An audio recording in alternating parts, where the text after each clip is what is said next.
여호수아 3장 8절 말씀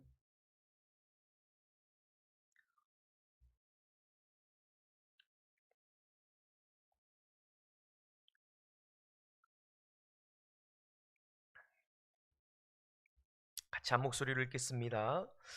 너는 언약궤를 맨 제사장들에게 명령하여 이르기를 너희가 요단 물가에 이르거든 요단에 들어서라 하라.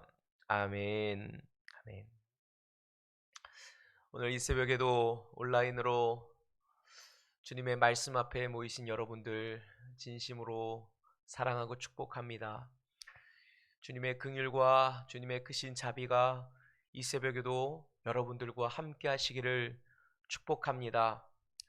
우리가 열어놓았던 악한 자에게 열어놓았던 생각의 문들을 주께서 이 시간 온전히 닫게 하여 주시고 천국으로부터 오는 하나님의 가슴으로부터 우리에게 들려주시는 온유한 음성, 사랑의 목소리, 생명의 말씀만이 우리에게 가득 넘쳐 흐르시기를, 그런 시간 되시기를 주님의 이름으로 축복합니다. 우리는 지금 내 속에 있는 가나안, 우리의 가정 안에 들어있는 가나안, 모든 이 땅에 하나님을 대신하고 대적하는 요소들을 색출하고 있습니다. 이들의 정체가 무엇인지, 이들의 속내가 무엇인지, 이들이 과연 우리 안에 어떠한 악영향을 끼치고 있는지를 우리가 보고 있습니다. 그리고 이들을 어떻게 하면 다스리고 정복할 수 있을까? 이 악한 시대 속에서 하나님 나라의 온전한 통치를 이루며 에녹처럼, 하나님과 동행하며 살았던 그 에녹처럼 온전히 주님의 손을 붙들며 살아갈 수 있을까? 성결함과 거룩함과 의로움으로 살아갈 수 있을까? 이런 관점으로, 이런 마음으로 우리가 여호수아서를 함께 여행하고 있습니다. 이 말씀을 우리가 함께 걷고 있어요. 바라기는 여러분들이 매 시간마다 이것들을 좀 깊이 여러분들의 마음속에 새기셔서 이것이 능력으로 나타나기까지 계속해서 말씀을 묵상하시고 이 말씀이 정말 그대로 나의 삶에, 나의 가정 가운데 이루어지기를 여러분들이 소망하는 마음으로 말씀을 따라오시기를 축복합니다. 어제 우리가 수요일 저녁 시간에 네 번째 전략을 함께 나눴습니다. 그것은 바로 하나님 나라의 선봉대를 세우는 것입니다. 여호수아 3장에 궤를 맨 제사장들이죠. 이들의 활약이 없었다면, 이들의 순종의 걸음이 없었다면 이스라엘 백성들은 요단을 건너지 못하고, 즉 가나안을 정복하지 못했을 것이겠죠. 요단을 건너는 일은 참 중요합니다. 마치 모세 시대에 홍해를 건넌 것처럼 하나님께서 지도자인 여호수아를 통하여, 그리고 여호수아의 명령을 받았던 궤를 맨 제사장들을 통해서 이 위대한 과업을 이루게 하셨죠. 그들은 요단을 건넌 1등 공신들입니다. 그들은 앞서 행하는 자들입니다. 시범 조교입니다. 어떤 어려운 문제가 있을 때 우리들처럼, 나처럼 이렇게 싸워 보십시오. 이렇게 믿어 보십시오. 하나님께서 반드시 우리 가운데 길을 내시고 승리케 하십니다. 원수에게 잡아먹히지 않게 하시고 온전히 그들을 밟게 하십니다. 저와 여러분들이 이 요단강물을 밟고 지나가는 은혜가 있기를 축원합니다. 뱀과 전갈을 밟게 되기를 축원합니다. 하나님께서 가나안을 우리에게 기업으로 주셨습니다. 그들이 우리 위에 군림하여서 어떤 상황과 환경이, 세상의 문화들이 죄악들이 우리의 머리를 밟고 있으라고 우리에게 주신 것이 아니라 우리가 그들 위해서 그들을 온전히 발로 짓밟으며 그들의 뺨을 치며 그들을 정복하라고, 그들을 다스리라고, 그리고 그 땅을 기업으로 얻으라고 우리에게 말씀하십니다. 우리는 지금 그 전략들을 보고 있는 것입니다. 우리는 계속해서 오늘 이 궤를 맨 제사장들이 누구인가? 오늘날 이들은 과연 누구인가? 이 제사장이라는 직분에 대해서 함께 살펴보겠습니다. 오늘날 우리는 제사장, 그러면 어떤 신학교를 나오고 목사 안수를 받은 저 같은 그런 목회자들을 생각하시는 경향이 있습니다. 그러나 우리는 베드로 사도를 통해서, 베드로전서 2장 9절을 통해서 우리는 들었습니다. 우리 모두가 왕 같은 제사장들이라고요. 너희는 택하신 족속이요 왕 같은 제사장들이라. 너희는 왕이요 다스리는 자요 통치하는 자요 그리고 제사장들이라. 여기서 말하는 제사장이 뭘까? 말 그대로 제사장은 구약시대에 제사를 집례하는 자들이었습니다. 성직을 행하던 자들이었습니다. 이 제사장의 직무의 성격이 어떤 것인가를 우리가 깊이 살펴볼 필요가 있습니다. 여호수아 시대에 궤를 메고 백성들의 가장 선두에 행진하였던 이들은 요단을 건넜을 때뿐 아니라 여호수아 6장을 보게 되면 여리고성을 7일 동안 돌 때에도 가장 선두에 백성을 지휘하였던 자들이었어요. 제사장 일곱이 일곱 양각 나팔을 잡고요, 그 뒤에 궤를 맨 제사장들이 나갔습니다. 그리고 그 뒤를 지파별로 백성들이 행진하였던 것이죠. 과연 이 제사장들은 누구인가? 한마디로 말하면 이들은 죄를 다루는 자들입니다. 죄를 다루는 자들. 이 의미가 무엇인지를 여러분들이 보셔야 합니다.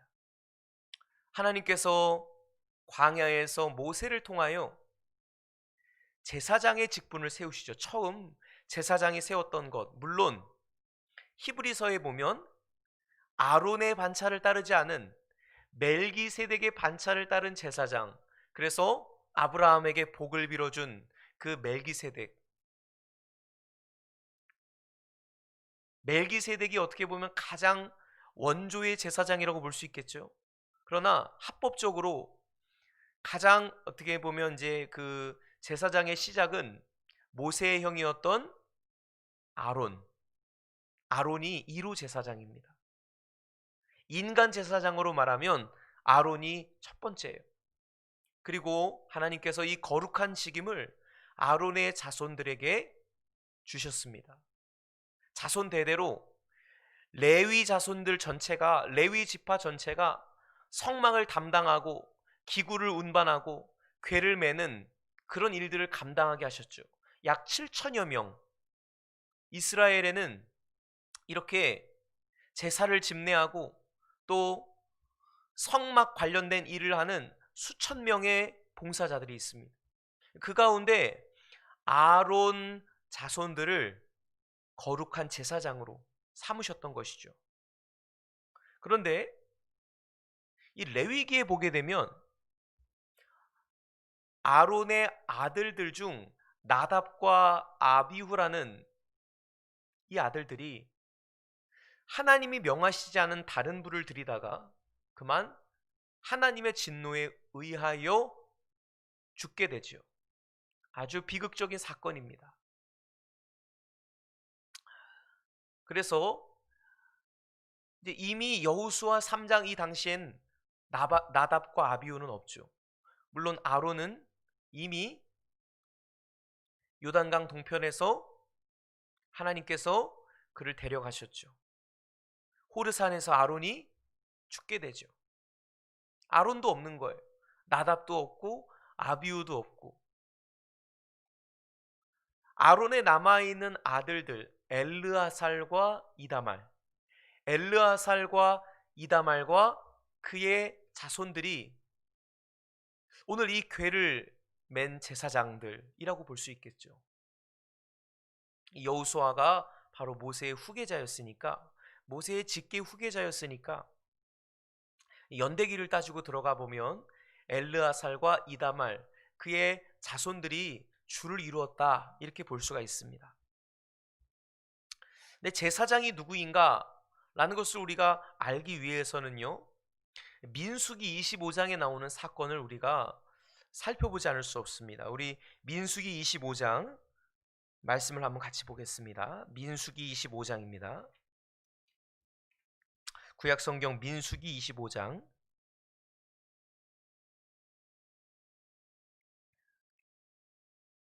10절에서 13절까지만 보겠습니다. 민수기 25장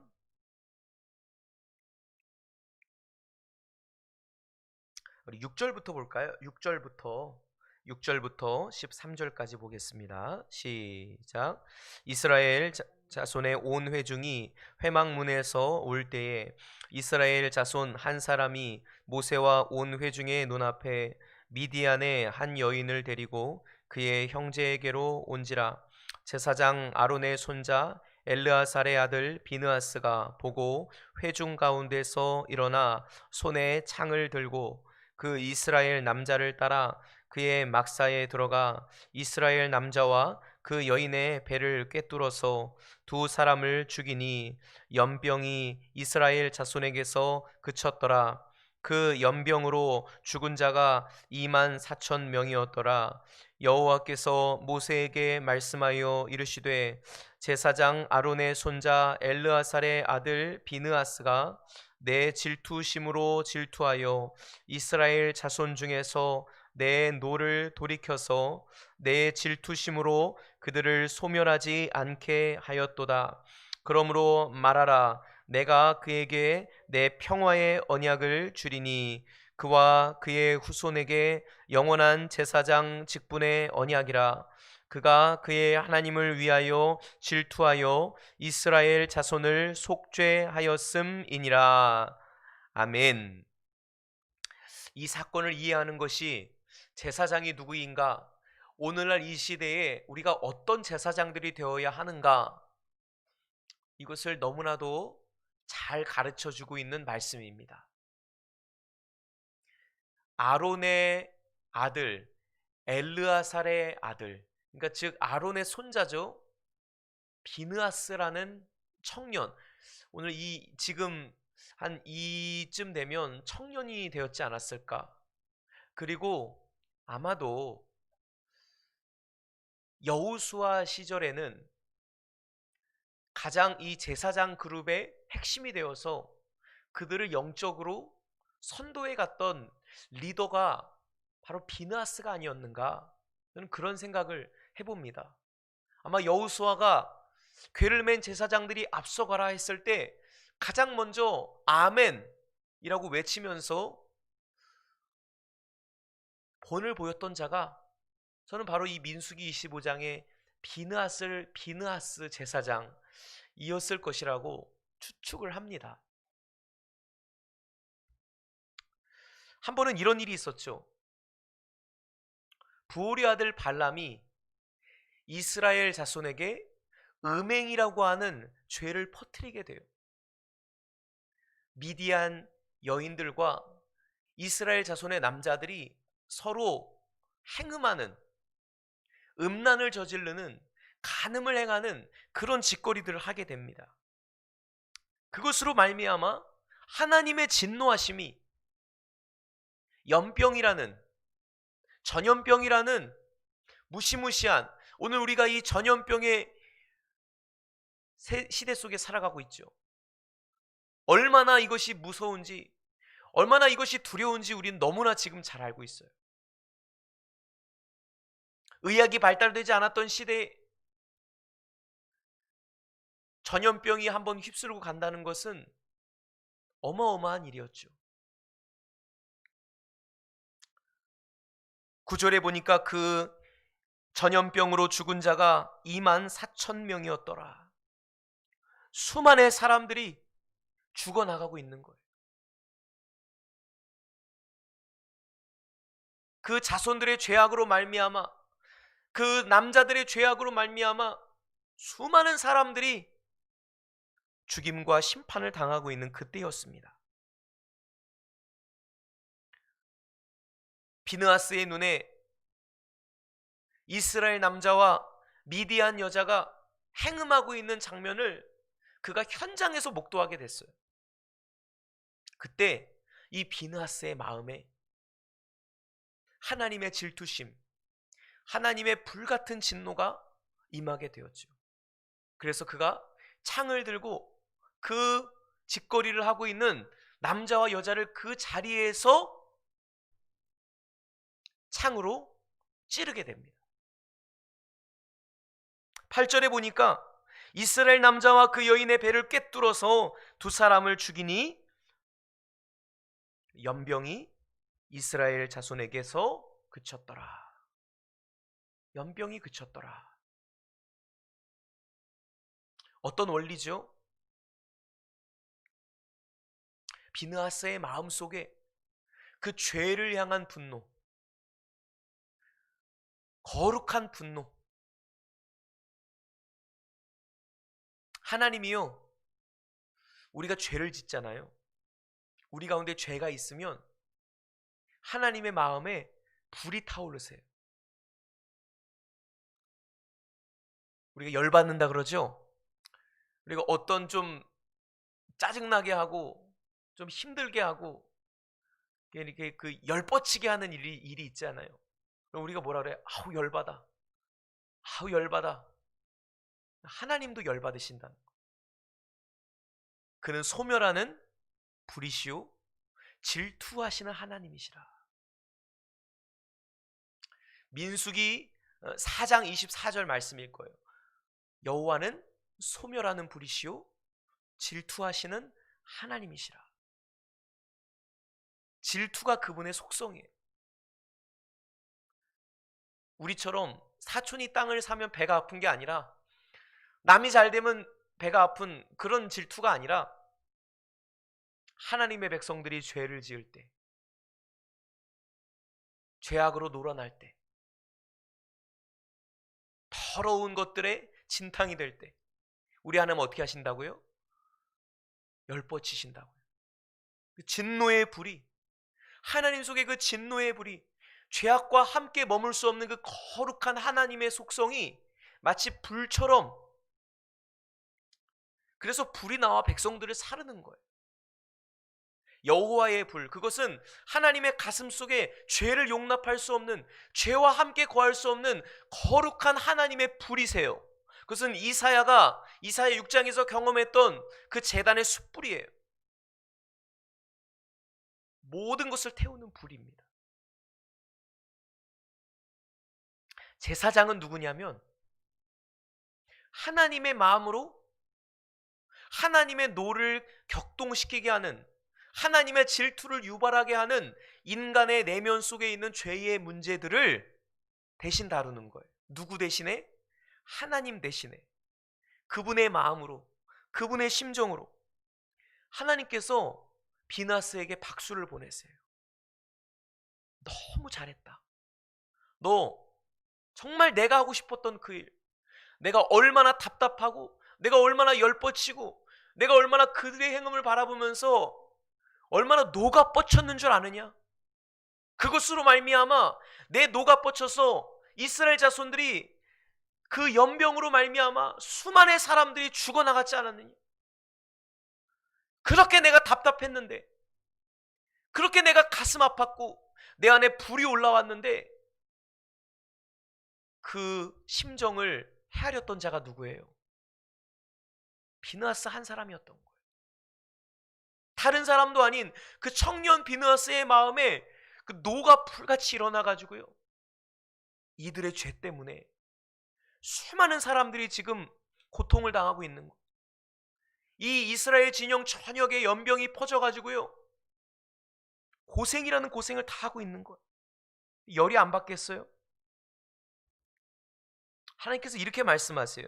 11절에 제사장 아론의 손자 엘르아살의 아들 비느하스가 내 질투심으로 질투하여. 이것이 제사장적 직분입니다. 이것이 오늘날 제사장의 자격이에요. 제사장은 누구입니까? 하나님의 질투를 가진 자예요. 하나님의 마음을 가진 자. 특별히 죄를 향하여 분노하시는, 죄를 견디지 못해 하시는, 불의가 있을 때, 죄가 있을 때, 악행이 저질러졌을 때 이거를 차마 눈뜨고 볼 수 없는 사람, 하나님의 질투심을 가진 자, 그가 바로 이 시대의 제사장인 거예요. 여기에 여러분 한번 밑줄 그어보세요. 내 질투심으로 질투하였다. 여러분, 이렇게 되면 어떤 역사가 있는 줄 아십니까? 우리의 마음에, 우리의 가슴에 하나님의 질투가 임하게 되면 하나님이 우리의 질투심으로 인하여 백성을 향한 노를 돌이키세요.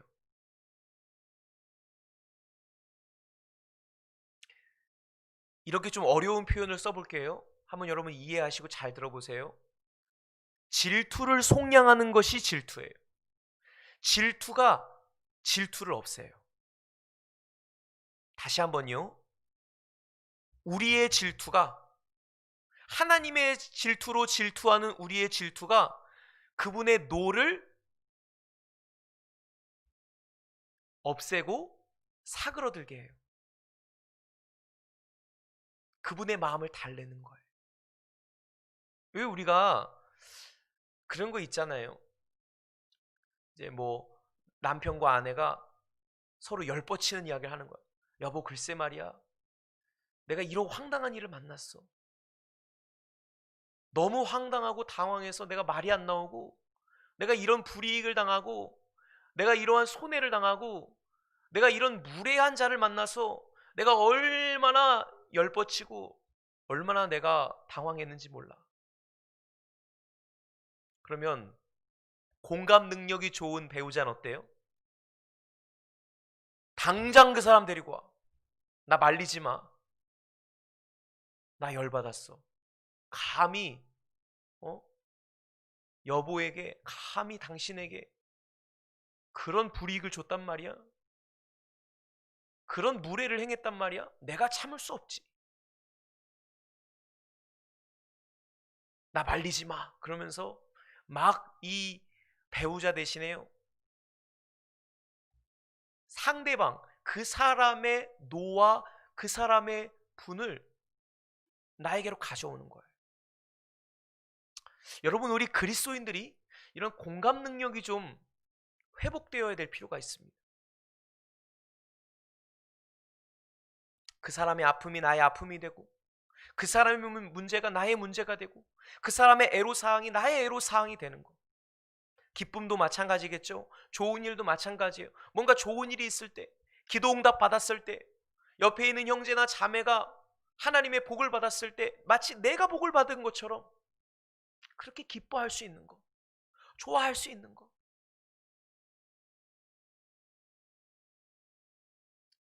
그 사람보다 내가 더 그 사람의 좋은 일에 기쁘게 반응할 수 있는 거, 그것이 주님의 마음이에요.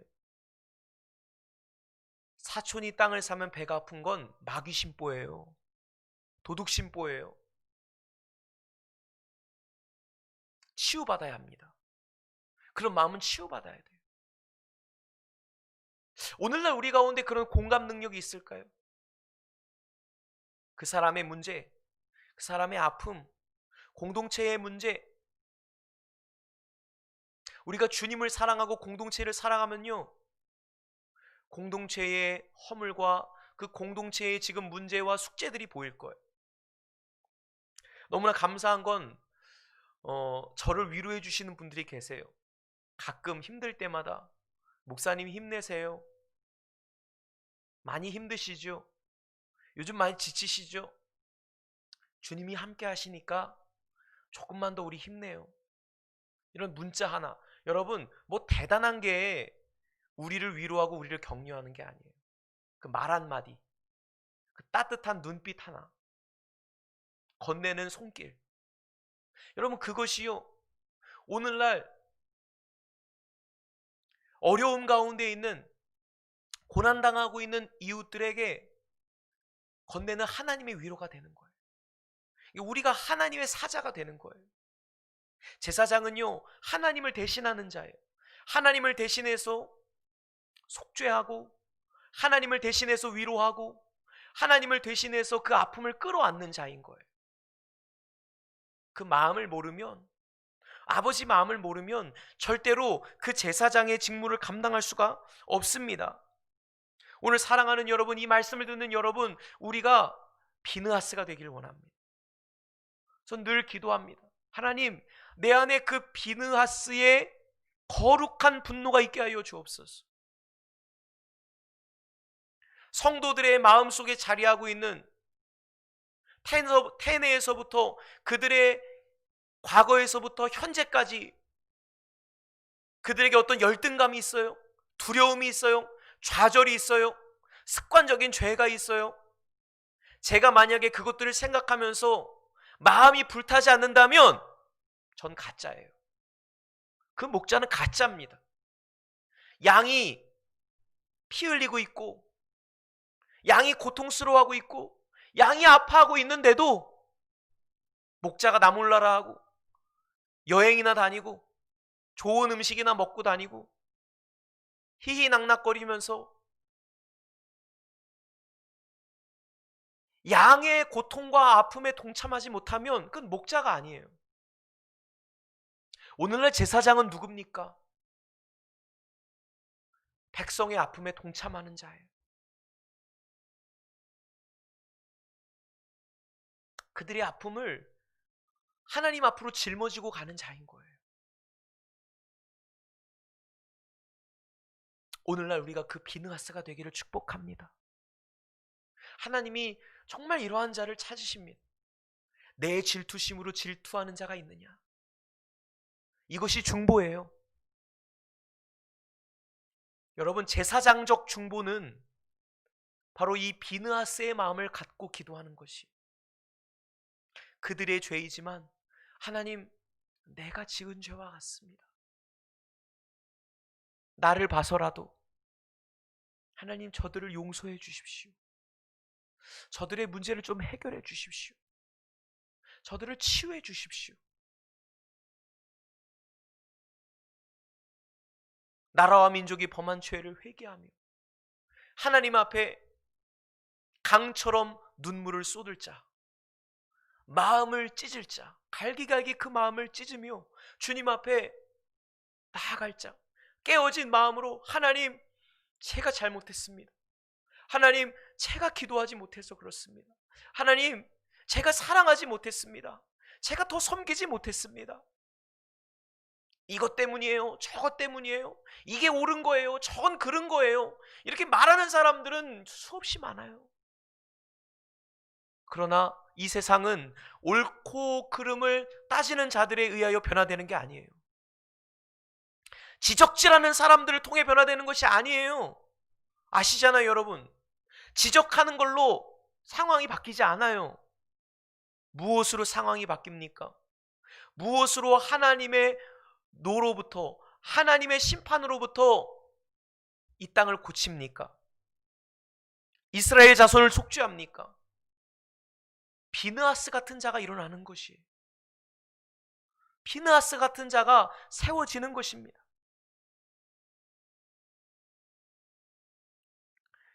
그러므로 12절 13절 말씀 보게 되면 하나님께서 내가 그에게 내 평화의 언약을 주리라, 화평의 언약을 주리라, 하나님께서 오늘 이 시대의 제사장들에게 주시는 축복입니다. 우리가 제사장으로 헌신되잖아요. 하나님의 마음을 품잖아요. 그럼 하나님이 우리에게 평화의 약속을 주시는 거예요. 우리에게 그 천국 열쇠를 주시는 거예요. 우리에게 권능을 주세요. 아멘. 우리에게 권능을 주세요. 하나님의 권능이 언제 임합니까? 다른 사람들의 아픔을 그들의 지은 범죄로 인하여 내가 하나님 앞에 간곡히 나아갈 때 우리에게 평화의 언약이 주어지는 거예요. 13절에 그와 그의 후손에게 영원한 제사장 직분의 언약이라. 바로 그러한 자들에게 기름을 부으시는 거예요. 하나님의 마음을 가진 자, 하나님의 심정으로 영혼들을 위해서 울 수 있는 자, 교회를 위해 울 수 있는 자, 다음 세대들을 바라보면서 애통할 수 있는 자, 그들에게 하나님이 기름 부어주세요. 그들이 진짜 제사장이에요. 그들이 정말 하나님의 기름 부으심으로 이 땅을 치유하는 제사장들인 거예요. 그들이 바로 궤를 맨 제사장들인 것입니다. 저와 여러분들은 바로 그런 사람이 되어야겠습니다. 어떤 죄가 역사하는 곳을 바라볼 때 우리의 마음속에 하나님의 열이, 하나님의 분이, 하나님의 노가 닿지 않으면 우린 제사장이 아니에요. 내 만족과 유익을 위해 그냥 살아가는 자이죠. 우리 만약에 제사장이라면 때로는 이것 때문에 잠을 못 이룰 정도로, 때로는 이것 때문에 밥맛이 없을 정도로 동화가 되는 거예요. 하나님과 동화가 되고 이웃과 동화가 되는 거예요. 여러분들에게 이런 기름 부음이 있게 되기를 축복합니다. 그런 자가 죄를 다룰 수 있는 거예요.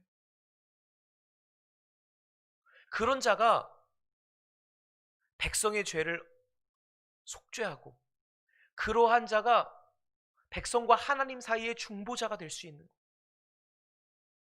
길을 만드는 자가 되는 거예요. 앞서 행하는 자가 되는 것입니다.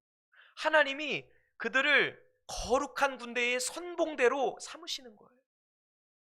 아무나 선봉대가 되는 것이 아니라 그 마음을 가지고요, 하나님의 마음을 가지고 그들과 싸우는 자들, 죄와 싸우는 자들, 죄를 다룰 수 있는 자들, 하나님의 그 진리라는 창으로 그 죄들을 찌르는 것이, 하나님께서 여러분들에게 그 죄를 다룰 수 있는 그런 기름 부음이 부모인 여러분들에게, 지도자인 여러분들에게, 일꾼된 여러분들에게 부어질 수 있기를 주님의 이름으로 축복합니다. 기도하겠습니다. 하나님 아버지, 은혜를 감사합니다. 우리가 이 시대의 제사장이 되기를 원합니다. 주님의 마음을 가지고